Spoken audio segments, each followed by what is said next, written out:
Hello there, this is Reja-e Busailah with a new poem of the red and dark trees. I'll read it first and maybe I make a comment or two. Actually, it doesn't need any comments really, it's very clear. But it's about, the race problem we're having, and it is of course confined not to the whole business of racism, but to two aspects or 2 points or whatever you want to call it, the Indians, the Red Indians, and the African Americans and their problems with the whites. We'll talk about it maybe later. But here is the poem of the red and dark trees. Never mind the question whether the wind howling rage across the Atlantic blasts from hell or heaven. Suffice it for now that it blasts the white rage, the red tree on the shore, standing large and tall. The wind blasts, the tree rises, the tree summons to service the strength of every layer of root and trunk and branch. The blasts grow wider, screaming the law of God and the rights of man.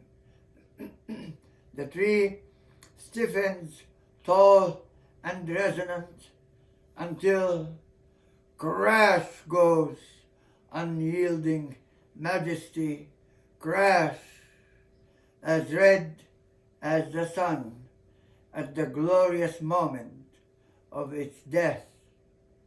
For the only good Indian is a dead Indian, mutters the drunken wind. He would rather die than serve.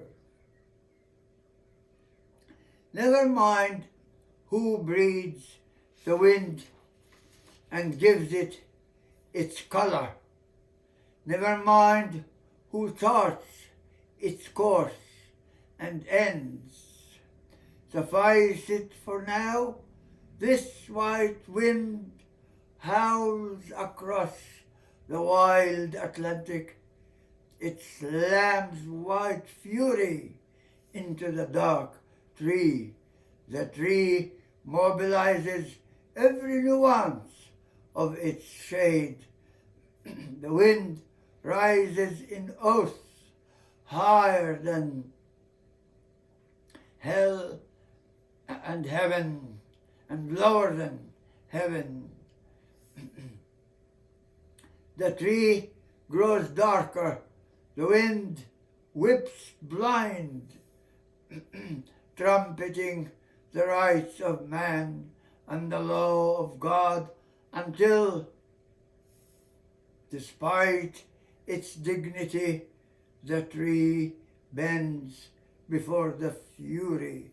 The wind persists, the tree now bends and turns.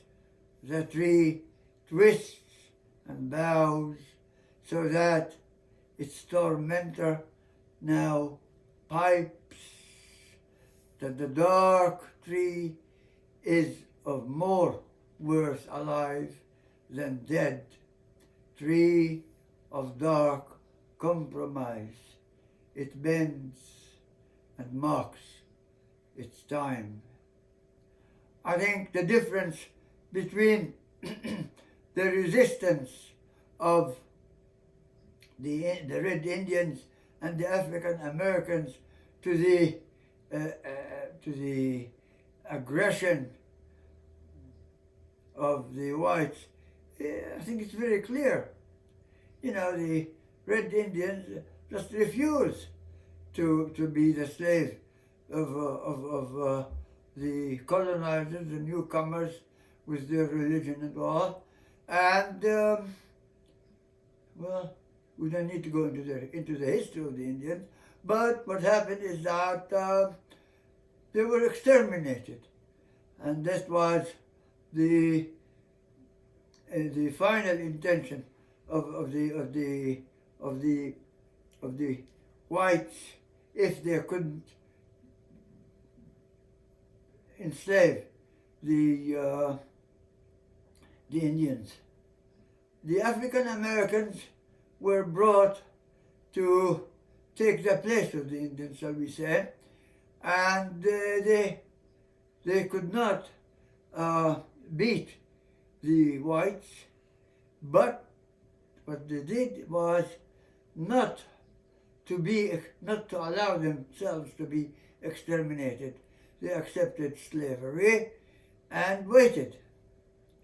Yeah, and waited, and they made a compromise. In other words, they made a compromise, and look what's happening now. They have marked their time, and now they are insisting on equality with their former persecutor and oppressor. So you take it and decide for yourselves, and decide on whether enslavement or death. But, death, frankly, death is the end, whereas enslavement is still a part of a process, and it seems now this process is paying the African American for his patience and resistance. If the poem makes sense, fine. If it doesn't, forgive me. And, well, you have a great time. And this is Reja-e Busailah. Until next time. Bye-bye.